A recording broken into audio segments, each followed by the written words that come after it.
रामदास बोढ़ाना, नाम सुना? गुजरात में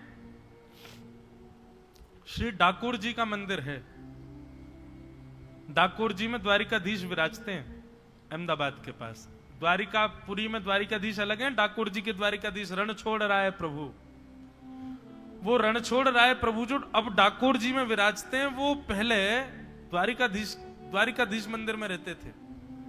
और ये रामदास बोढ़ाना जी जो हैं, ये हर एकादशी पर जाते थे और हर एकादशी पर जाकर के दिन भर अन्न नहीं पाते थे, शाम को पहुंचते थे, पैदल चल के जाते थे डाकोर जी से, और शाम को पहुंच करके द्वारिकाधीश का दर्शन करके फिर रात भर जागरण करते थे, रात भर कीर्तन सुनाते थे ठाकुर जी को, और ठाकुर जी को कीर्तन सुना के सुबह होते ही मंगला दर्शन करके फिर निकल जाते थे।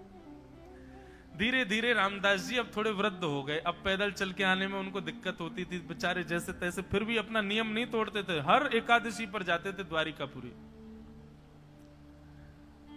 मन में एक बार कभी चित्त में भाव आ जाता था कि ठाकुर जी अब हम बड़े वयोवृद्ध हो गए, मुझे तो बस ये है कि अंतिम श्वास तक मेरे आपके एकादशी के दर्शन का नियम ना टूटे। ठाकुर जी को पता चल गई थी भैया अब ये इतने वयोवृद्ध हो गए, अब ज्यादा इनसे आना जाना होगा नहीं, क्या करें। वर्षों से चली आ रही मंदिर की सेवा को ठाकुर जी त्यागने को तैयार हो गए। रामदास बोढ़ाना आए और रात्रि जैसे ही जागरण करने लगे तो नेत्र बंद करके जागरण कर रहे थे, उनके चित्त में अपने आप ठाकुर जी मानो ऐसे दिखने लगे कि मंदिर का गर्भगृह खुल गया है और ठाकुर जी सचल रूप में बैठे हैं और कह रहे हैं, ए रामदास चल मुझको अपनी गोद में लेकर के चल दे, अब मैं तेरे संग ही रहूंगा, तू जहां रहता वहीं रहूंगा, तुझे रोज रोज आने, तुझे हर एकादशी आने की जरूरत नहीं है। रामदास जी को एक क्षण के लिए चिंतन चित्त में आया, तुरंत नेत्र खोल के देखे तो सामने तो कुछ नहीं, पर गर्भगृह का द्वार खुला हुआ था। बंधु एक बात बताएं, कभी भी नाम जप करो, कभी भी साधना करो, उस समय ना चित्त में ठाकुर जी की कोई लीला का चिंतन करके जब प्रारंभ करना। मैं यहां का अनुभव बता रहा हूं, महाराज जी के सन्मुख अपने भाव प्रकट कर रहा हूं। जब आप लीला का चिंतन करके जप करते हैं, सबसे पहली बात आपको यह नहीं पता चलेगा कि समय कितना निकल गया और जप पूर्ण भी हो रहा है। दूसरी बात, बीच बीच में आपको कुछ अनुभव होंगे, ऐसे स्वर या फिर ऐसी आकृतियां दिखेंगी जो भगवत संबंधी होंगी, उनको ध्यान से देखिएगा। और यदि धूमिल दिखाई दें तो अपना जप और बढ़ाइए, अपने नाम में साधना और बढ़ाइए, धीरे धीरे वो स्पष्ट होने प्रारंभ हो जाएंगी। ठाकुर जी कोई संकेत करेंगे आपको। रामदास बोढ़ाना रात भर कीर्तन कर, ठाकुर जी उसको संकेत कर रहे हैं कि मैं तेरी गोद में बैठ के तेरे संग चलूंगा। नेत्र खोल के देखा तो गर्भगृह खुला था।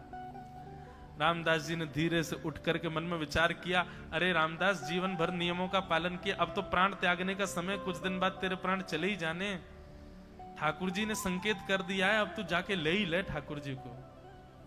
गर्भगृह का द्वार खोल करके भीतर देखा, श्री द्वारिकाधीश खड़े हैं और महाराज तुरंत भीतर प्रवेश करके अपनी भुजाओं से जैसे उठाया, इतने हल्के हो गए ठाकुर जी, रुई के जैसे हल्के हो गए, मानो जैसे स्वयं तैयार बैठे उसके संग चलने के लिए।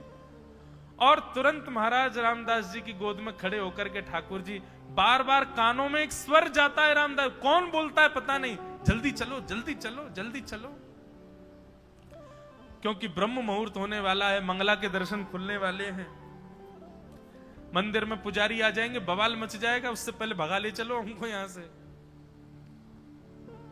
और रामदास बोढ़ाना जी अपनी बैलगाड़ी में लेकर के श्री द्वारिकाधीश को डाकोर जी पधार के।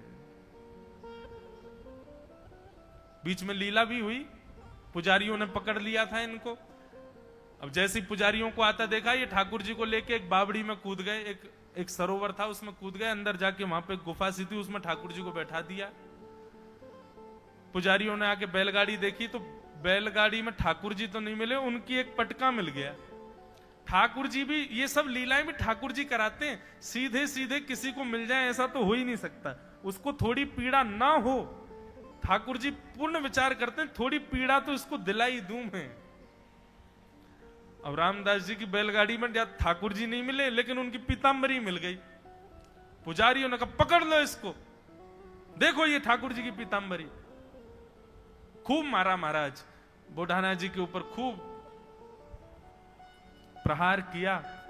जब उनके रक्त निकलने लगे तब एक करुण क्रंदन करते हुए एक छोटे से बालक के स्वर में उस बावड़ी से आवाज आने लगी, अरे मूर्खों, क्या कर रहे हो? जानते नहीं हो भक्त मेरे ही अंग होते हैं, उनको पीड़ा देते हो तो मुझे पीड़ा होती है।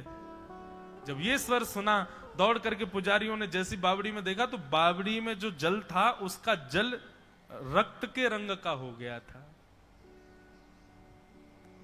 पुजारियों ने कहा, अरे भैया, ये बोढ़ाना जी नहीं लेके जा रहे हैं, ठाकुर जी इनके साथ जा रहे हैं, छोड़ दो। प्रणाम करके पुजारी सब वापस लौट गए। नीचे जाकर के देखा तो जहां जहां श्री रामदास जी को चोट लगी थी वहां वहां ठाकुर जी के अंग पर भी दर्शन हो रहा था क्षोभ का। नेत्रों से नीर बहाने लगे, चरणों में मेरी वजह से कष्ट हो गया ठाकुर जी। प्रणाम करके जैसे ही देखा तो ठाकुर जी का भी घाव ठीक हो गया, बुढ़ाना जी के घाव भी ठीक हो गए और अपने अंग से भर करके बुढ़ाना जी उनको लेकर के ठाकुर जी पधारे। कितनी लीलाएं सुनाऊं। ठाकुर जी नियमों में रहते ही इसलिए हैं, तुम में हिम्मत हो तो तुड़वा लो। तुम्हारा प्रेम यदि उज्जवल होगा, श्रेष्ठ होगा, तो ठाकुर जी नियम तोड़ने के लिए ही नियम में बैठे हैं।